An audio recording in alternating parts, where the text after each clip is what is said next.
have to love a company that sets up its car factory in a British seaside resort. If you truly want to understand Britain and its culture, you can't just look at Aston, Rolls and Bentley.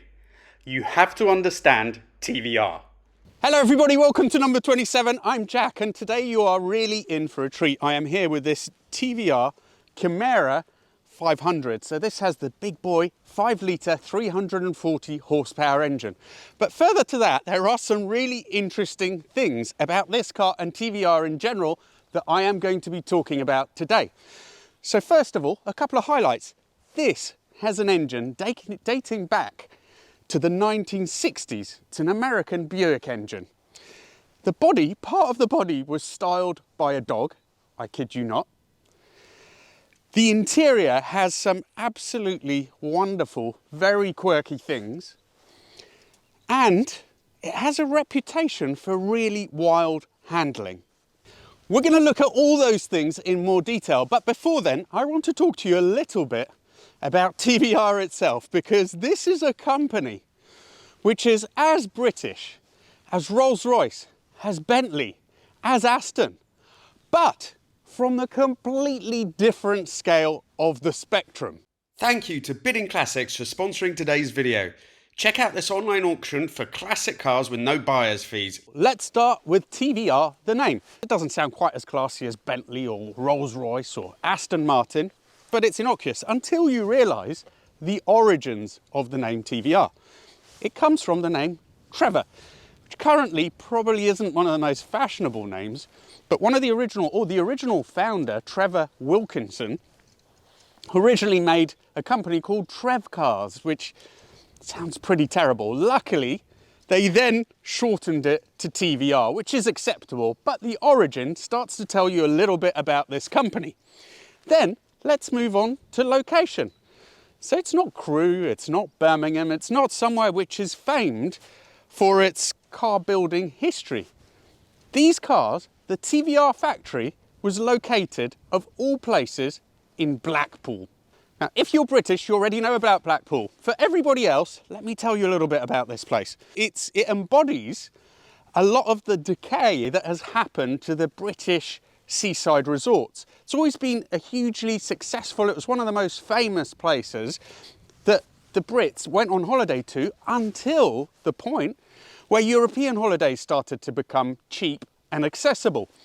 So when people started going to Spain, to Italy, to France, these seaside resorts started to fall a little bit by the wayside.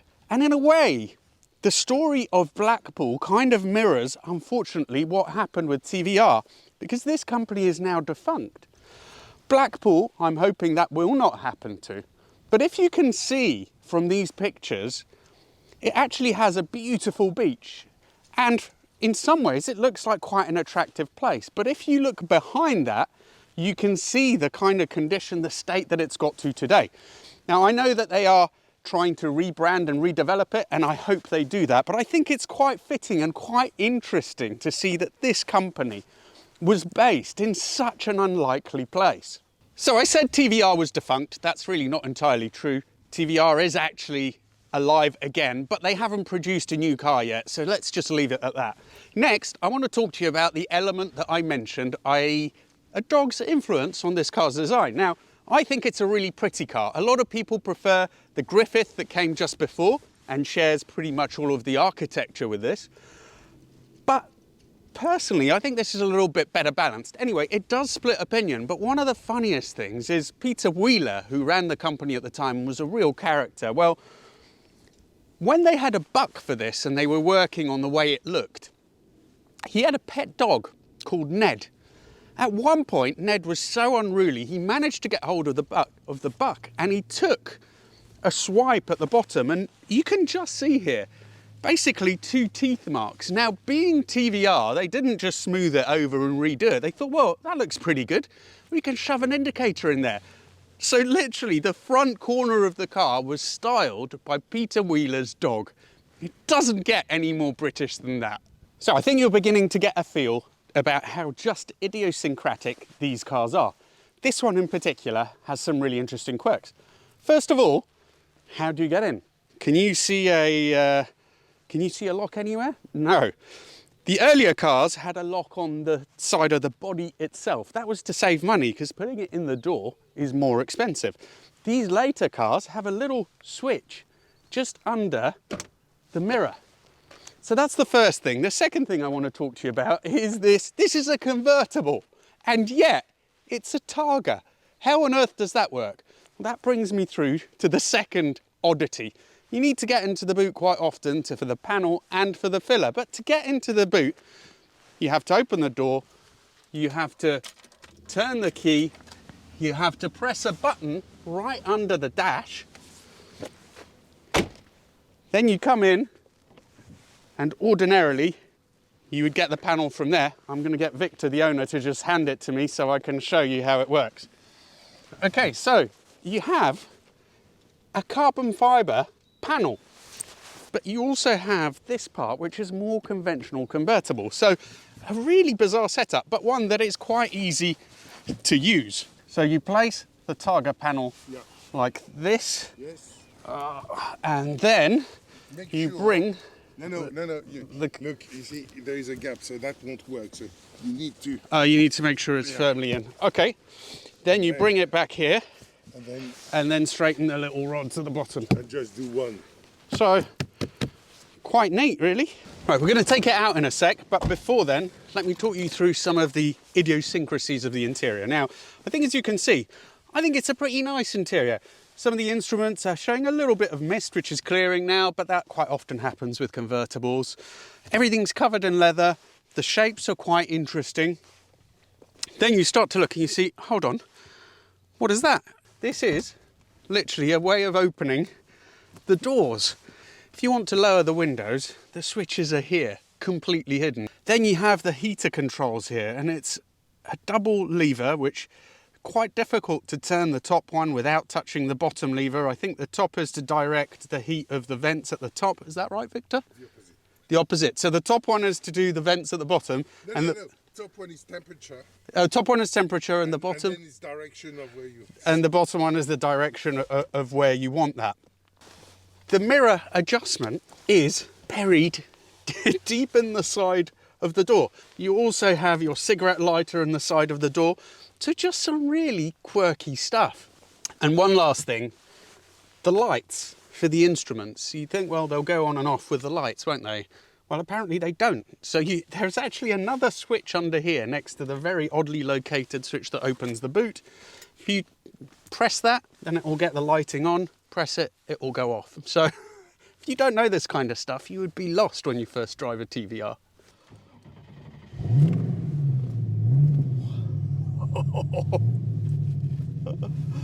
Wow, it does sound very, very good. Time to talk a little bit about this incredible engine. Now, I mentioned at the beginning of this video that is linked to a 60s American engine that was also the first mass-produced turbo engine, or for the mass-produced car made in the US. That was the Oldsmobile Jetfire. So the story goes, Rover needed a replacement for their 6-cylinder engines. Buick had a V8, a lightweight V8 that they just couldn't quite get to work. They couldn't get the castings right. They were fed up with it. It was probably too small for the American market, so Rover went and got it. But it was also used for the very first American turbocharged mass-produced car, this Oldsmobile. In that trim, so in normal trim, it produced only about 200 and... Sorry, in normal trim, I think they produced about 150, 160 horsepower. In turbo trim, 215 horsepower, which in that car, to be honest, must have been quite frightening. But it is an incredible sort of angle of heritage. Not only does this car trace its origins back in terms of engine to a 60s Buick, but it was also the first turbocharged car. In this, guys, so Chimaeras were made in 4 litre, 4.5, and lastly the 500, this one, 5 litre.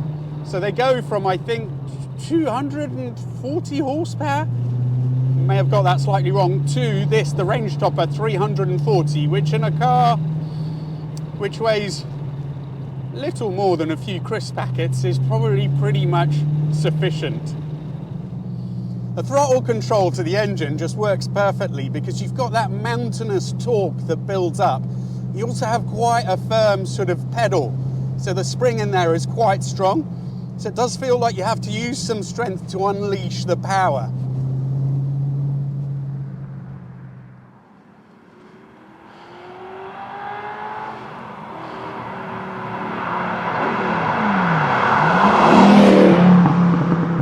So the chassis is pretty much the same as the Griffith, so that means steel tubular chassis with a glass fibre body, double wishbone suspension. When you first sit in it, one of the things you notice is I like this sort of reclined low driving position. The pedals are a little bit offset. The wheel is quite close to you, which again I really like. Gear lever feels a little bit too close, kind of have my elbow down at the side, but generally speaking, let me just get this out of the way and do a pull.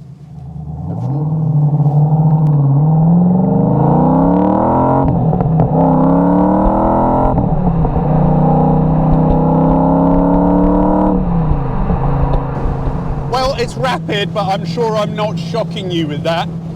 It is really a quick car.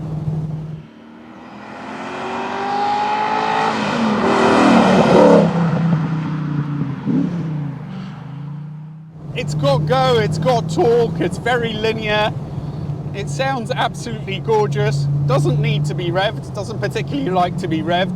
About 5,000 is where you want to change. It will go a bit beyond that, but now these do have a reputation for being pretty tricky on the limit.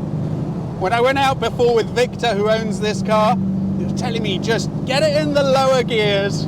So you get up to the corner, slam it down a gear or two even, and then when you come out the corner, you plant your foot and you sort of head off into the distance. And it does have that sort of American muscle car feel in some ways.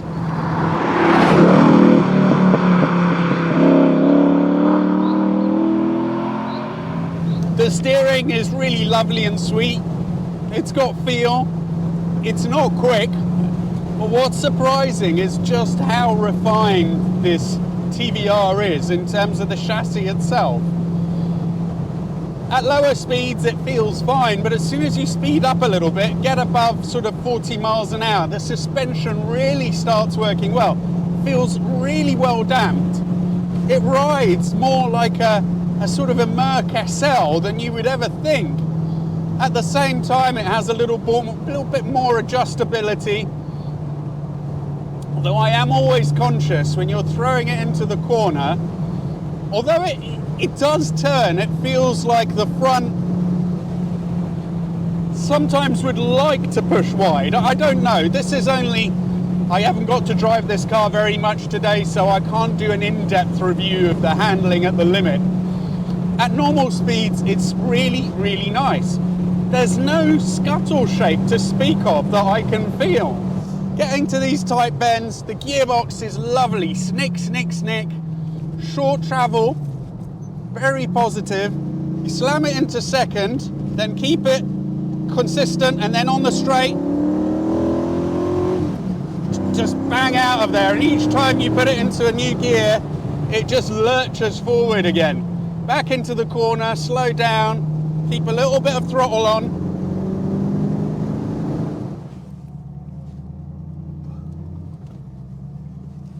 Okay. First gear, loads of wheel spin. Yeah, 5,000 is where you want to change up for sure. No point going further than that. Up to the corner, a little bit of braking. Foot back on, gently, then open.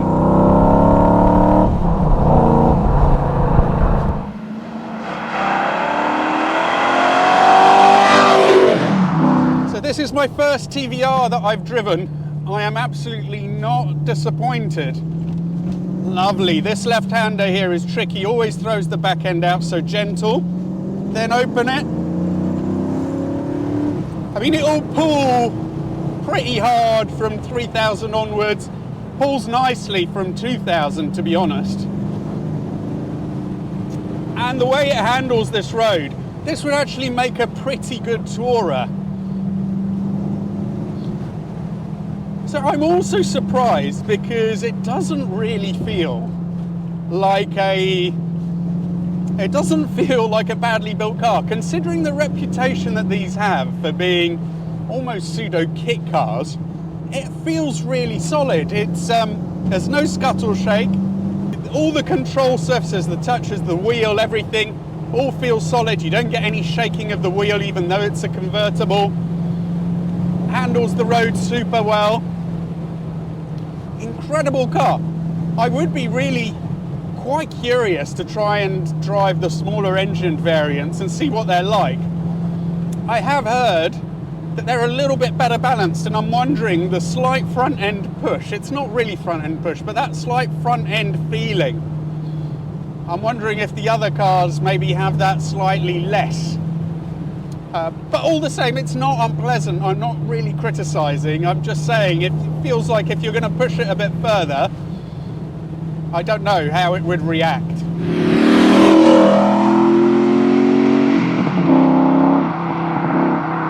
So I don't know if it comes across, but I really like this car. From the noise to the way it drives, it's not my natural driving style, this, the slow in, fast out. I prefer a more balanced approach, a car that's more sort of finely honed and you can kind of carry more corner speed than this. But this is really nice, and with an engine that sounds like that, it's just no chore to just bang it in the lower gears and then whip it out of the corners. I think these are really quite incredibly undervalued still. I think you can get a very good one for about 15. Victor had a real bargain with this car, but they are just, it's so much car for the money. Everything else seems to have gone up, apart from these. It's just crazy. Thank you all so much for watching. It's hugely appreciated. If you have a car that you want me to review, then please get in touch. Please subscribe if you enjoyed this, and see you for the next video.